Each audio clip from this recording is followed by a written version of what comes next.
اعوذ باللہ من الشیطان الرجیم بسم اللہ الرحمن الرحیم۔ شروع اللہ کے نام سے جو بڑا مہربان نہایت رحم کرنے والا ہے۔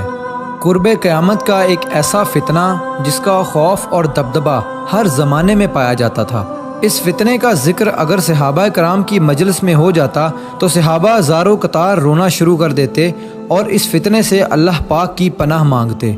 دوستو، آج کی اس ویڈیو میں بات کروں گا اس کائنات کے سب سے بڑے فتنے کی، یعنی دجال کی۔ یہ دجال کون ہے اور دجال حقیقت میں کس شخصیت کا نام ہے؟ دجال کی پیدائش کب اور کیسے ہوئی اور دجال کے ماں باپ کون ہیں؟ اور کیا حضور پاک صلی اللہ علیہ وآلہ وسلم کے زمانے میں بھی دجال موجود تھا؟ دجال اس وقت کہاں ہے اور دجال اس دنیا میں کب ظاہر ہوگا؟ دوستو، ان سارے سوالوں کے جواب آج کی اس ویڈیو میں آپ کو قرآن و حدیث کی روشنی میں بتاؤں گا، لہٰذا آپ سے درخواست ہے کہ میری اس ویڈیو کو پورا اینڈ تک ضرور دیکھیے گا۔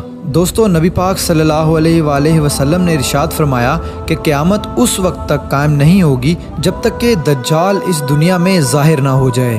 دجال کی ظاہری نشانیاں اور شکل و صورت کے بارے میں نبی پاک صلی اللہ علیہ وآلہ وسلم نے ارشاد فرمایا کہ دجال چھوٹے قد کا ہوگا اور وہ بدصورت ہوگا، اور وہ ایک آنکھ سے اندھا ہوگا اور اس کے دونوں پاؤں ٹیڑھے ہوں گے، اور اس کے جسم میں بہت زیادہ بال ہوں گے، اس کے سر کے بال گھنگریالے ہوں گے اور اس کا رنگ سرخ یا گندمی ہوگا، اور اس کی ناک طوطے کی چونچ جیسی ہوگی۔ اور دجال کی سب سے واضح نشانی یہ ہوگی کہ اس کے ماتھے پر کاف فا را لکھا ہوگا، جس کو ہر مسلمان پڑھ لے گا، چاہے وہ پڑھا لکھا ہو یا پھر ان پڑھ ہو، لیکن کافر اور فاسق لوگ اس کو نہ پڑھ سکیں گے۔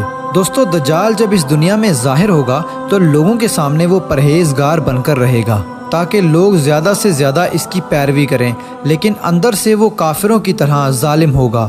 دجال سب سے پہلے نبوت کا دعویٰ کرے گا، جب اس کے ماننے والوں کی تعداد زیادہ ہو جائے گی تو اس کے بعد یہ خدائی کا دعویٰ کر دے گا۔ دجال ایک بہت بڑی سواری پر سوار ہو کر پوری روئے زمین پر گردش کرے گا۔ وہ سواری اتنی بڑی ہوگی کہ اس کی آنکھوں کا درمیانی فاصلہ 40 گز ہوگا۔ دوستو، دجال کے پاس بے شمار طاقت اور بے شمار مال و دولت کے خزانے ہوں گے۔ اس روئے زمین کی زیادہ تر نہروں پر اس کا قبضہ ہوگا اور اس کی اجازت کے بغیر کوئی بھی پانی نہ پی سکے گا۔ یہ لوگوں کو گمراہ کرنے کے لیے طرح طرح کی شودہ بازیاں دکھائے گا۔ یہ آسمان کو حکم دے گا تو وہ بارش برسائے گا، یہ زمین کو حکم دے گا تو وہ سبزہ اگائے گی۔ اس وقت دجال اپنے آپ کو خدا کہے گا۔ جو لوگ اس کے پیروکار بن جائیں گے ان کو یہ مالا مال کر دے گا اور وہ لوگ عیش و عشرت کی زندگی گزاریں گے، اور جو لوگ دجال کو خدا ماننے سے انکار کر دیں گے تو یہ ان کو قتل کر دے گا۔ دوستو، دجال بجلی سے بھی زیادہ تیز رفتار سے اس زمین کے اندر گردش کرے گا اور وہ دنیا کے ہر کونے میں جائے گا۔ اس وقت دنیا کے تمام کافر اور اسرائیلی لوگ اس کی حمایت کریں گے اور اس کی جماعت کے ساتھ شامل ہو جائیں گے، لیکن جو سچا مسلمان ہوگا وہ اس کو پہچان لے گا اور اس کو ماننے سے انکار کر دے گا۔ دجال پوری روئے زمین میں فتنہ اور فساد پھیلانے کے بعد مکہ مکرمہ اور مدینہ منورہ کی طرف روانہ ہوگا۔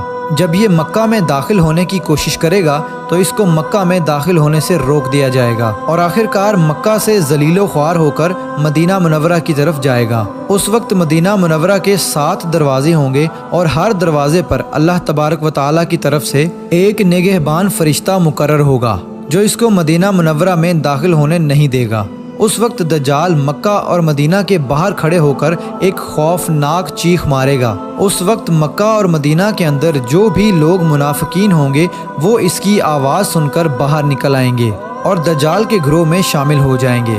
دوستو، دجال 40 دن تک دنیا میں رہے گا اور آخرکار امام مہدی علیہ السلام اور حضرت عیسیٰ علیہ السلام کے ساتھ اس کا مقابلہ ہوگا۔ اس وقت دجال کا لشکر دنیاوی اعتبار سے مسلمانوں سے زیادہ مضبوط اور زیادہ طاقتور ہوگا۔ اس وقت مسلمانوں اور دجالی گروہ کے درمیان ایک بہت بڑی جنگ ہوگی۔ اس جنگ کے اندر دجالی ہار جائیں گے اور دجال کے لشکر کو بہت بری طرح ہار کا سامنا کرنا پڑے گا۔ اس وقت دجال حضرت عیسیٰ علیہ السلام سے ڈرتے ہوئے فلسطین کی طرف بھاگے گا اور حضرت عیسیٰ علیہ السلام اس کا پیچھا کرتے ہوئے اس کو مقام لد پر پکڑ لیں گے۔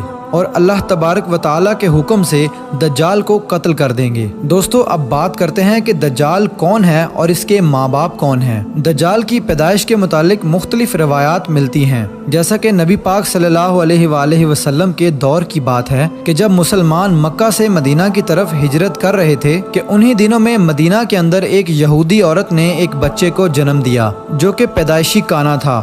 پیدائش کے اعتبار سے یہ بچہ بہت عجیب و غریب تھا۔ بچپن میں یہ بچہ مدینے کے اندر بچوں کے ساتھ کھیلا کرتا تھا اور آہستہ آہستہ یہ بچہ مدینے کے اندر مشہور ہونے لگا اور مدینے کے اندر اس نے اپنے اوپر وحی آنے کا دعویٰ کر دیا اور یہ بچہ لوگوں کے ساتھ عجیب و غریب اور پر اسرار باتیں کرنے لگا۔ جب اس کی ماں کو یہ علم ہوا تو اس کی ماں حضور پاک صلی اللہ علیہ وآلہ وسلم کی خدمت میں آئی اور اپنے بیٹے کا سارا حال نبی پاک صلی اللہ علیہ وآلہ وسلم کو بتایا، اور اس بچے کی ماں حضرت محمد صلی اللہ علیہ وآلہ وسلم سے گزارش کرنے لگی کہ آپ اس بچے کا معائنہ کریں کہ یہ کیا کر رہا ہے۔ ایک دن آپ صلی اللہ علیہ وآلہ وسلم صحابہ کرام کے ہمراہ اس بچے کا معائنہ کرنے کے لیے اس کے گھر کی طرف روانہ ہوئے تو آپ نے رستے میں اس بچے کو انصاری بچوں کے ساتھ کھیلتے ہوئے دیکھا۔ اس بچے کا نام ابن سیاد تھا۔ اس وقت آپ صلی اللہ علیہ وآلہ وسلم کے ساتھ عمر بن خطاب رضی اللہ تعالی عنہ اور دیگر صحابہ کرام بھی موجود تھے۔ اس وقت ابن سیاد بلوغت کے قریب تھا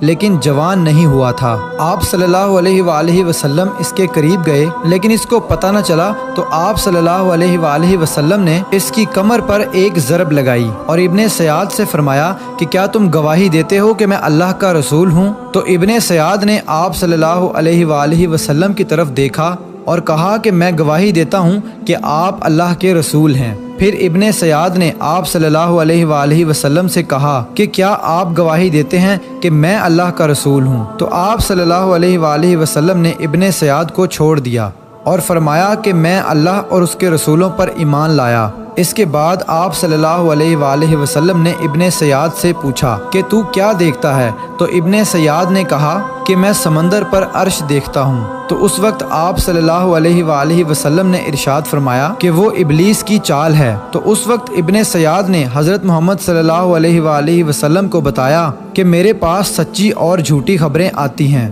یہ بات سن کر آپ صلی اللہ علیہ وآلہ وسلم نے فرمایا پھر تو تیرا معاملہ الٹ ہو گیا۔ اس کے بعد آپ صلی اللہ علیہ وآلہ وسلم نے ابن سیاد سے فرمایا کہ میں نے تیرے لیے ایک چھپانے والی چیز چھپائی ہے۔ دراصل اس وقت آپ صلی اللہ علیہ وآلہ وسلم نے اپنے دل کے اندر لفظ دخان سوچا تھا۔ تو ابن سیاد آپ صلی اللہ علیہ وآلہ وسلم سے کہنے لگا کہ آپ نے دل کے اندر جو چیز چھپائی ہے وہ الدخ ہے۔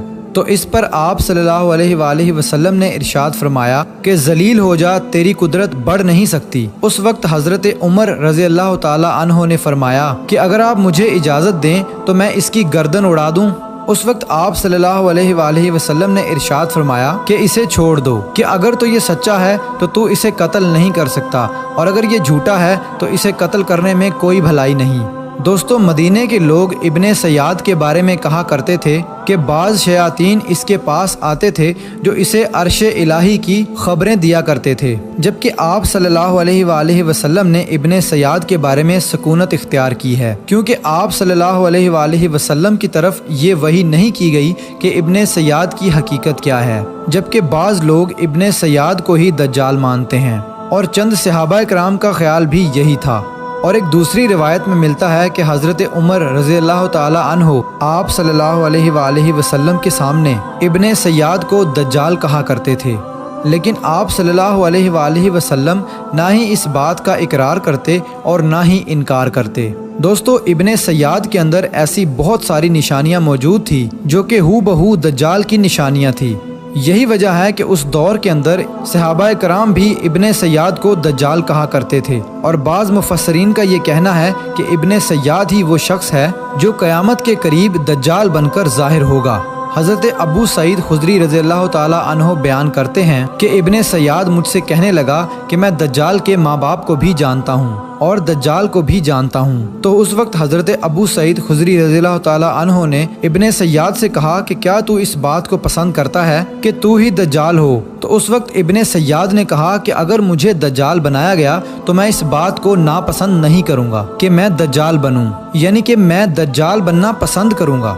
دوستو بعض مفسرین کا کہنا ہے کہ ابن سیاد دجال نہیں ہے، کیونکہ یہ بعد میں آپ صلی اللہ علیہ وآلہ وسلم پر ایمان لے آیا تھا، بلکہ دجال حضرت سلیمان علیہ السلام کے دور میں جنات اور انسانوں کے ملاپ سے پیدا ہوا تھا اور اس کے ماں باپ کو قتل کر دیا گیا تھا، اور دجال کو ایک جزیرے کے اندر قید کر دیا گیا، اور انسانوں اور جنات کے ملاپ سے پیدا ہونے والا بچہ یعنی کہ دجال آج بھی اسی جزیرے پر قید ہے، اور اس کے ساتھ ساتھ شیطان اس کو ہر بات کی وہیں پر خبر دیتے ہیں۔ دجال کی پیدائش کے بارے میں حضرت امام زرکاری رحمۃ اللہ علیہ بیان کرتے ہیں کہ دجال وہ فتنہ ہے جس کو اللہ تبارک و تعالی نے اس وقت پیدا فرمایا جس وقت حضرت آدم علیہ السلام کو جنت سے نکالا گیا تھا، اور دجال کو بنا ماں باپ کے پیدا کیا گیا۔ دوستو حقیقت تو یہ ہے کہ دجال قیامت کے قریب ظاہر ہوگا، اور اس کی جو نشانیاں ہوں گی وہ آپ صلی اللہ علیہ وآلہ وسلم کی احادیث میں واضح طور پر مل جاتی ہیں۔ لیکن یہ دجال کہاں ہے،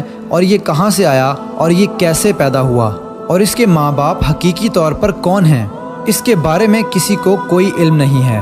اس کا علم صرف اللہ تبارک و تعالیٰ کی ذات کے پاس ہے۔ اللہ پاک ہی بہتر جانتا ہے کہ دجال حقیقت میں کون ہے اور وہ کیسے پیدا ہوا۔ اللہ تبارک و تعالیٰ سے دعا ہے کہ اللہ پاک اپنے پیارے حبیب حضرت محمد صلی اللہ علیہ وآلہ وسلم کے صدقے ہم سب کو دجال کے فتنے سے بچائے اور ایمان کی سلامتی کے ساتھ ہمیں زندگی گزارنا اور مرنا نصیب فرمائے۔